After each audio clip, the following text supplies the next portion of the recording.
Hi, Dr. Winter-Stone. Hi, Darryl. How are you? I'm good. Hope you are too. Could you tell our audience what you do and where you do it? Yeah, I am a professor at Oregon Health and Science University in the Division of Oncology within the Knight Cancer Institute. And my primary role at OHSU is to conduct and support a research program in cancer survivorship. Why would prostate cancer cells care whether we're moving or sitting on a couch? Right. Well, good point. I think you can, really take that back to any chronic disease, any state of health. If you look at, I sometimes when I give a talk, will show a slide of something from Plato, which is, that the optimization of man's health is dependent on some movement, but not too much. Right. So even back then, knowing that not doing any movement was related to illness and sickness, but doing some movement helped to prevent that. And then excessive movement ended up causing, different sets of problems. But I think just evolutionarily speaking, our bodies are meant to move and cells are meant to function, and they're kind of stimulated to function optimally when they're under some sort of kind of chronic stress. And I mean stress in a positive way, stressing the body to optimize its function. So we can optimize immune function, cardiovascular function, musculoskeletal function, cellular function under conditions of being moderately active. Right. But so, I get, and there's a virtual audience sitting behind me, right. And every now and then they tap on my shoulder and say, but doesn't that mean that people who have been active in their lives and in their careers are less likely or totally unlikely to get cancer of any sort than those of us who sit at desks and such? Right. Well, I don't think we've quite found the one preventive action or behavior or pill that's going to prevent any illness from happening to anyone. But we do know that regular physical activity reduces the risk of multiple chronic diseases, including cancers, including prostate cancer, but particularly aggressive prostate cancer. So, this is rather than absolution of risk, it's about reducing risk. It doesn't mean that being physically active can completely prevent someone from getting a chronic illness, but it might mean that they get a lower stage of their illness. It could mean that they were diagnosed later with their illness, so they were able to stave that illness off a little bit longer. And it can also mean better outcomes. So, along with lower staging for cancer, for example, there might be better prognosis among people who are physically active. So our audience is beyond risk. They're diagnosed. They've got, it's happening. Right. And it's not only happening, but it's happening in the later stages of all of our lives. I mean, most of the folks with prostate cancer are in their 50s, 60s, 70s, 80s, et cetera. How does movement, exercise, anything really impact cancer? I mean, how do we know that it's actually going to have some sort of benefit? Right. Well, through science. So let me tell you where we're at in terms of that knowledge. We are at the kind of initial exciting stages of understanding the relationship between physical activity and prostate cancer progression. And that initial set of data or evidence comes from epidemiologic studies where we're not proving cause and effect, but we're looking at associations. So there is starting to become mounting evidence for prostate cancer as well as other types of cancer like colorectal cancer and breast cancer that attaining sufficient amounts of physical activity after diagnosis is associated with a reduced risk of cancer-specific mortality, so dying of your cancer, as well as a reduced risk of recurrence of your cancer. So those are associational data, which means they don't prove anything in terms of cause and effect, because it might be that people who are regularly physically active also have healthier diets. It could mean that they get their routine cancer surveillance done in a more timely way. It could mean they have better access to care. So there are a lot of other confounders as we call them, that might be really underneath that association versus physical activity. So what we need to do are randomized controlled intervention trials where we have a group of individuals with cancer who aren't physically active currently, and then randomize them to a group that either gets access to an exercise intervention or gets behavioral counseling to increase physical activity, and the other group doesn't get that, and follow them until people get cancer or their cancer progresses or they die of their cancer. And that's how we would be better able to establish whether or not starting an exercise program and becoming physically active after your diagnosis could lower your risk of recurrence and death from cancer. So those trials are underway right now. And there's a large trial that's being done in men with advanced prostate cancer. That's a global trial. I've lost track of how many countries they have involved, but it's well into the 20s, maybe low 30s. That is trying to look at survival as an endpoint to see whether or not men who were assigned to a rather rigorous exercise program live longer than men who get kind of typical standard of care, which means exercise information. So when the challenge to do an exercise is like, well, the folks that exercise also have a great diet and they also, go or live outdoors or whatever, and, have wonderful relationships and, and 1,000 other things. Mm-hmm. What we also see is that people who don't have that, but start doing any kind of movement, develop all those great habits, or some of them. They're more likely to be compliant or stick with a medicine routine, or they're more likely to check in with their doctor a bit more frequently, or more likely to make a friend, which may have been a lifelong challenge for them. And now that they're moving and feeling like I've accomplished something, I could take a deeper breath now, or I could climb an extra flight of stairs or carry my groceries or on and on and on. That sort of carries on into other parts of your life, and that's really super cool. So let's get into what folks can do when they're just starting out. Yeah, that's actually very typical for us, Darryl. And in fact, I give you an even kind of broader example. So in our trials, we have a trial right now in men with prostate cancer who've been on hormone therapy. And so not only do we see one gentleman, but we see 30 at a time who are enrolled in the studies. And our initial programming for everyone is just starting with the basics and very kind of low to moderate type of a program, whether that's a stretching program or a strengthening program or a walking program, that the initial message has to be to start low and go slow. And sometimes we have to ask men to kind of slow down, like let's do this one step at a time, because we want everyone to be successful at every stage of their habit, right? That by setting someone up for failure because they try something that's too difficult or they want to get, further along in a program a little bit too quickly, then that can be discouraging.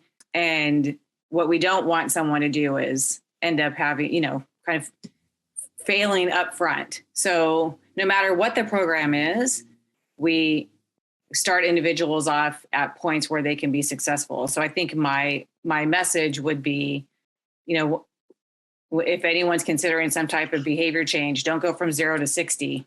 I think it's kind of typical goal setting is that we want to set some short-term realistic goals around an exercise program, for example, that are going to lead us to success toward a longer goal, which what we hope for is lifelong physical activity for everybody. So I think a message perhaps that everyone listening should take is you're doing movement and exercise absolutely only to please yourself. And this is very common in our exercise classes. In fact, one of the first things that we will say to our participants is, as much as this may be difficult for you, that we don't want you looking at the person next to you. We don't, and sometimes we don't have mirrors because we don't want people to be worried about how they look when they're doing exercise and get self-conscious and kind of change their behavior. So that every program is titrated and meant specifically for that person and their abilities to start where they are. So I think that's an important message too, that people need to take inventory a little bit of what they've been doing and kind of where their capacity is at. We get helped by doing some initial just basic assessments. How well do you get in and out of a chair multiple times in a row? How well can you stand in various positions and not lose your balance? And that helps us get a starting point for people to understand, where do we begin your program? So taking an honest inventory of how active you've been. And by active, I mean physically active, not busy, right? A lot of people will say they're very active because they're running around and going from thing to thing. But in terms of participating in planned physical activity where you intentionally go out for a walk or you engage in exercise because you're trying to improve your health and fitness, people have to be honest about how much they've intentionally done that. And then, once you take inventory, finding a realistic entry point or starting point for your program, and knowing that this is literally a marathon and not a sprint, right? This is a lifelong behavior that will take time to cultivate. It may take a couple of different exercise settings for someone to find the right one for them. So people have to be, don't give up after the first try if things don't meet your expectations. And then if anything, we suggest, and this happens sometimes in our classes in men with prostate cancer, they want to go quicker, faster, harder. Let's get there right away. I'm ready, which is great. We want that energy and that enthusiasm. And if we just took a slightly slower approach, maybe one where we're still feeling a little antsy and wish we could do a little bit more, it's much more likely that you'll be successful over the long term and get to further improvements because you stayed with something for a long time than trying to go out like gangbusters right away and getting discouraged or, worse yet, have an injury happen. What can people who are watching today do? I mean, what is it possible to do stuff from a YouTube video? Yes. Well, I think yes, with caveats. The silver lining, if we can give it one to COVID, is that the both research and commercial fitness industries have been forced to adapt their programming to an online environment.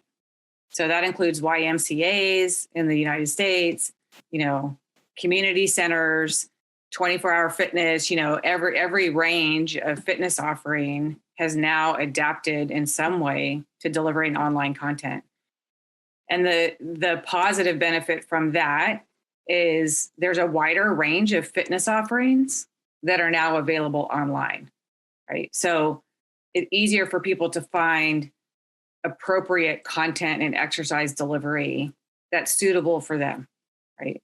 So you might look for gentle yoga first to start instead of vinyasa flow advanced yoga, right? People can find, a beginning strengthening exercise program, not an advanced bodybuilding program. So I think there's a lot more access.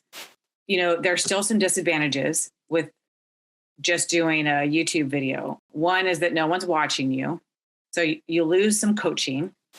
And sometimes that's important if you're new to exercise or you have limitations from previous exercise or cancer treatments or, a really good instructor helps to modify exercises for you. So you lose a little bit of that in the online environment, but there are some settings that are offering live classes, coached classes. So those might be more appropriate for someone who's starting out and really needs the feedback. and at the end of the day, no one's making you accountable for flipping on your computer and exercising in front of your screen. So, it doesn't necessarily solve the motivation problem sometimes, but it does help solve the access problem more now than it used to. Yeah, and the idea, you mentioned something just a bit earlier about like not giving up and stuff. And I would let me just go like 180 degrees, like to know what to give up. That there, for example, I tried yoga 3 times, 3 different classes, 3 different teachers, more or less the same hatha yoga kind of thing, but, and at different parts of within a 3-year period, 4-year period or so. So, I know that that's not for me, the routine, Yeah. Some parts of it are cool. And, I probably still do some of them, every now and then without even thinking, take a position and hold it for a bit. But to do like the 1, 2, 3, 4, sunrise, hello, or whatever it is, or, magic tiger dance or whatever. Those are things that I'm just not physically going to do. And it's important for people to understand, like, that's okay to say no, or to say, I'm going to try something different. Like, I'm going to do something as dirt simple as walk 30 minutes a day, 3 or 4 times a week. Doesn't that make sense or what? Absolutely. So a lot of what we, and it's interesting because Darryl, in our trials, they're randomized trials, right? So someone enrolls in the study, they have 3 exercise groups they can get into. We don't give them a choice, right? They get told what group they're going to be in for 6 months, like it or not. I don't care if you wanted the other one. And so we do wrestle sometimes with that, difference in people's preferences. And we, people stay in their program. Oftentimes, once they start the program, they start to see the benefits from it, and that helps them stick with it. But at the end, we tell men, this is your launching point. you can stick with this. But if you dreaded it the entire time and you were just doing it to be a good participant, now's your time to switch to something else. Now's your time to find your more preferred kind of exercise that you really want to stick with, because we've gotten you a little bit further in your functioning and your capacity to do different types of activity. So it's sometimes hard, because if people follow the physical activity recommendations, it's very prescribed. You should do 150 minutes of aerobic exercise, twice weekly resistance exercise, and usually forgotten daily stretching. But so that's a lot. That's 7 days a week of exercise, and not everybody may be able to do that. We have found, and we've now revised the guidelines for people with cancer, that less exercise can still be really effective at improving specific cancer-related health outcomes, like physical functioning, quality of life, managing symptoms like anxiety and depression. That just 3 times a week of 30 minutes of either aerobic exercise like walking, or resistance exercise, or a combination of the two, for 12 weeks. So within 12 weeks, you should start to see a change in those outcomes. So, if people can set a goal of getting to that type of a program, then, the data really suggests that things will get better in a pretty short period of time. Are there any types of prostate cancer treatments that tell us, you should not be starting a movement or exercise project right now?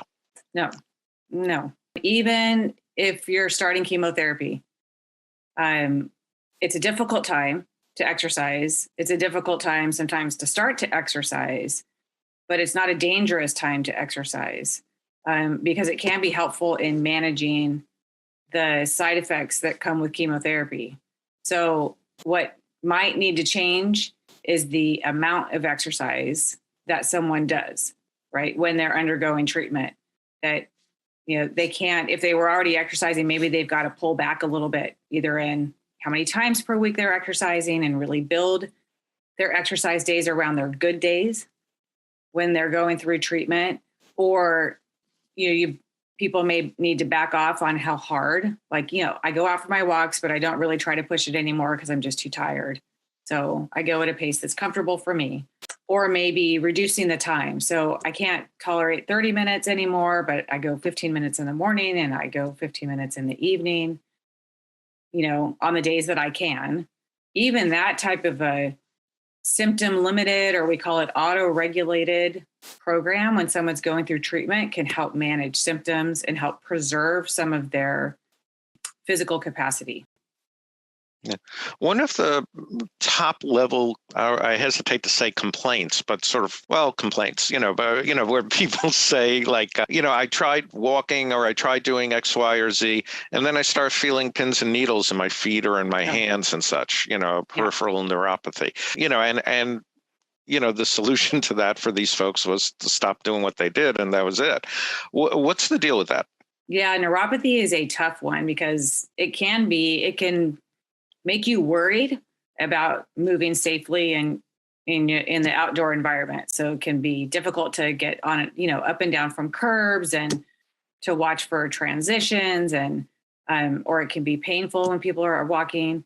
So if people have access to, it's a good time to think about like alternate non-weight bearing forms of activity, stationary cycling, swimming, even treadmill walking, holding on to handrails, then can help avoid the safety concerns that might come when someone has neuropathy.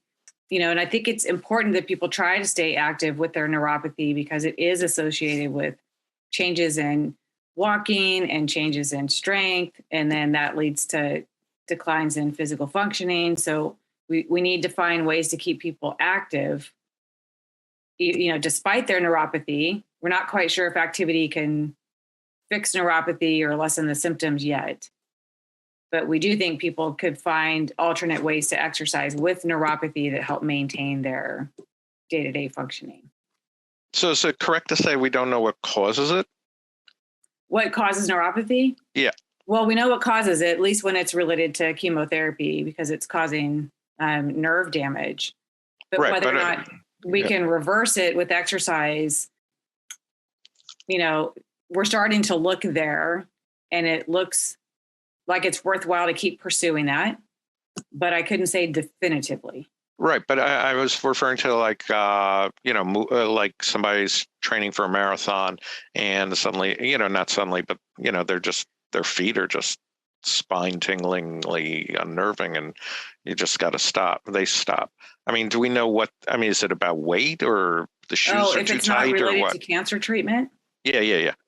I don't think so. I think it could stem from a variety of different things, but I would look orthopedically for that one. Okay. Because then you're thinking nerve impingement, or there's something that's happening that's causing some type of impingement or nerve problem that could be correctable biomechanically rather than physiologically, like that there's something on a cellular basis that's causing their neuropathy. I would look more externally for something like that.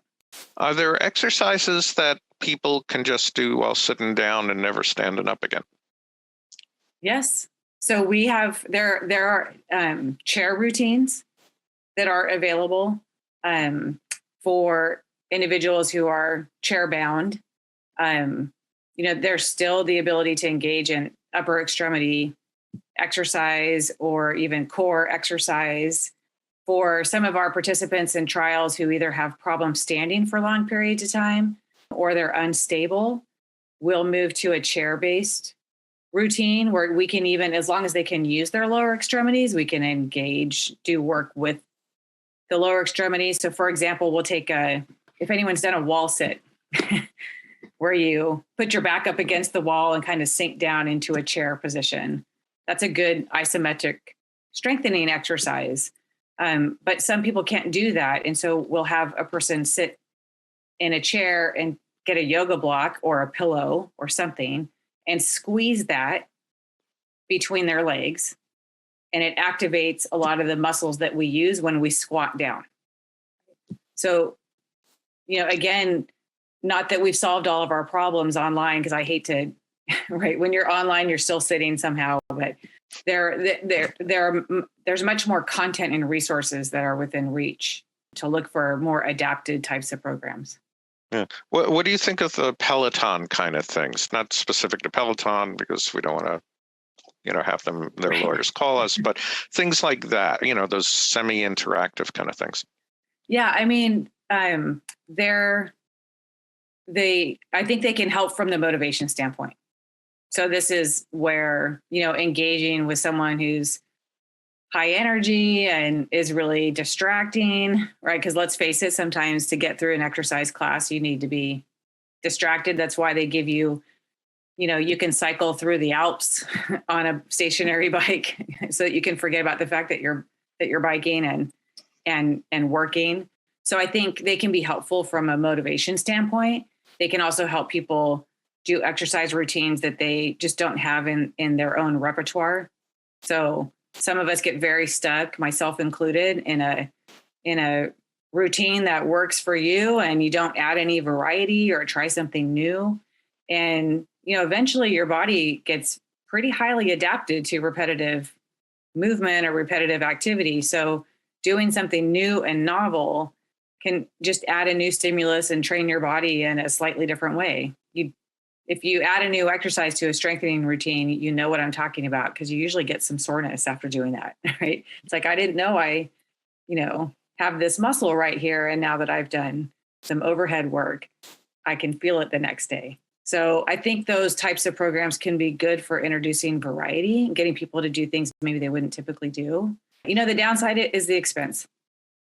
Yeah. And so they're just not highly accessible. Yeah, and having good internet access as well.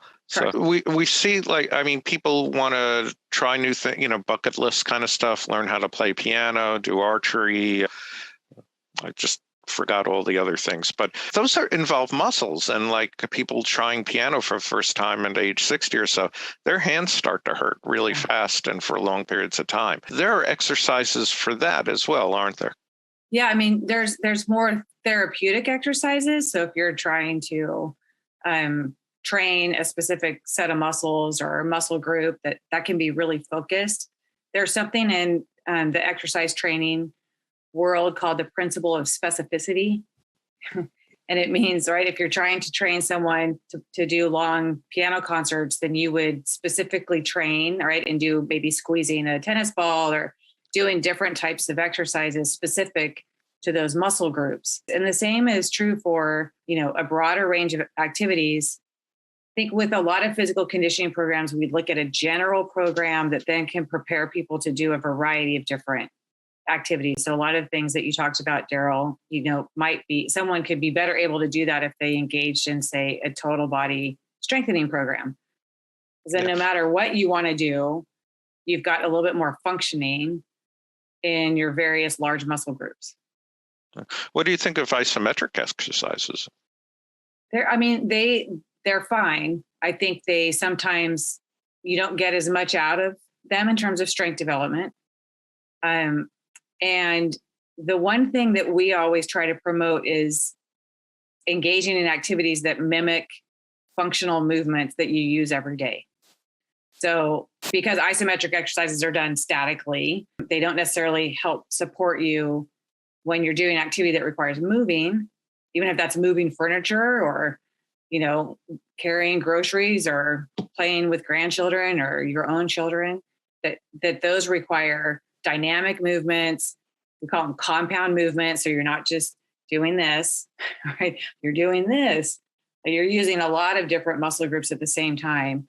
That those types of activities can sometimes better transfer to typical activities versus either like a single muscle group movement or an isometric movement. They're not bad. And if that's what people can do and it's easier to reach those types of exercises, then that's a great starting point.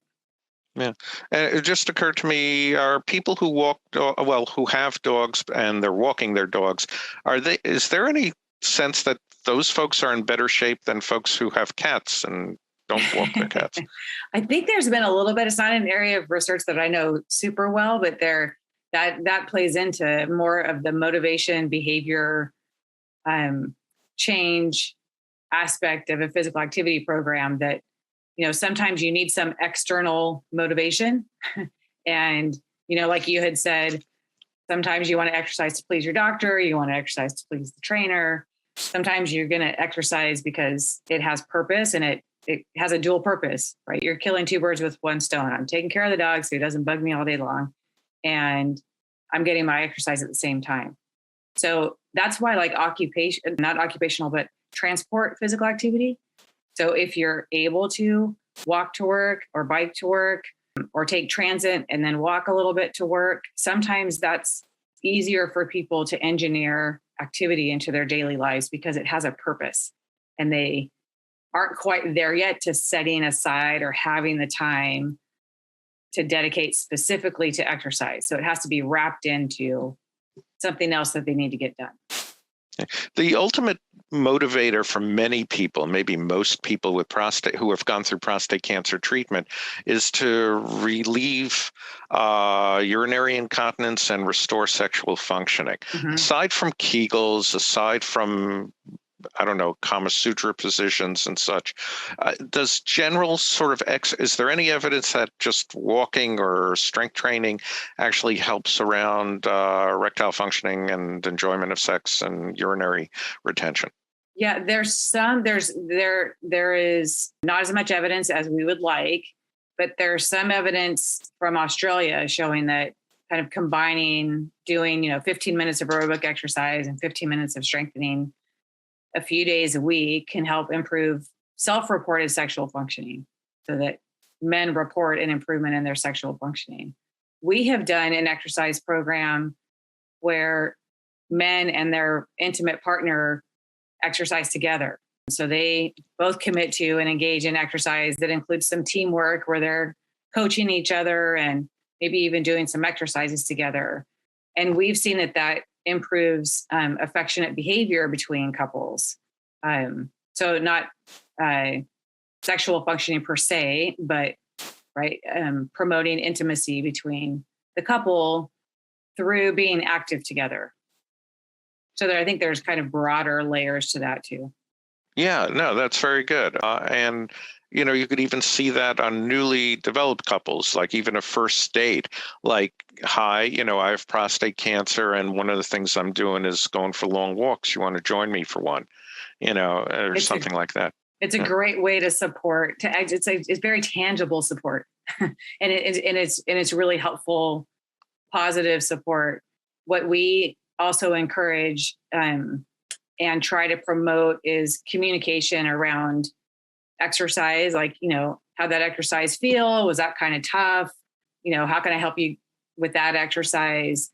That by having couples practice that in the training room, then it eases some of the other communication that happens outside of the training room when you've got to talk about the difficult things like, urinary incontinence or decision-making around treatment.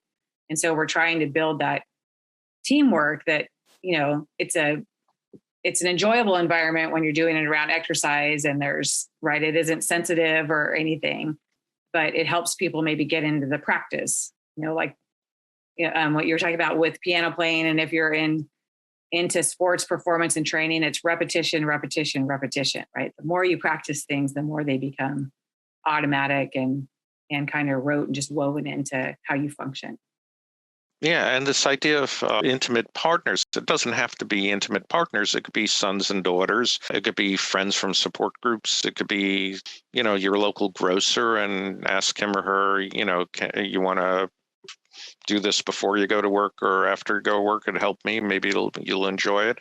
To have conversations during those things, anything to sort of clear your head and restore community and sort of interaction with people, because it's a restoration of why life is worth living. Right. But even giving people different ways to show their support for you and that helps you engage in a positive behavior, I think can lead to really good outcomes. Dr. Winter-Stone, that's a wonderful way to end our conversation. Thank you so much for being with all of us here today. And thank you for the good work you're doing for your patients and for the research you're doing to find better ways to do things with your patients. No, well, you're certainly welcome. And thank you for hosting these types of forums and for helping give such valuable information to people who need it. Okay, bye.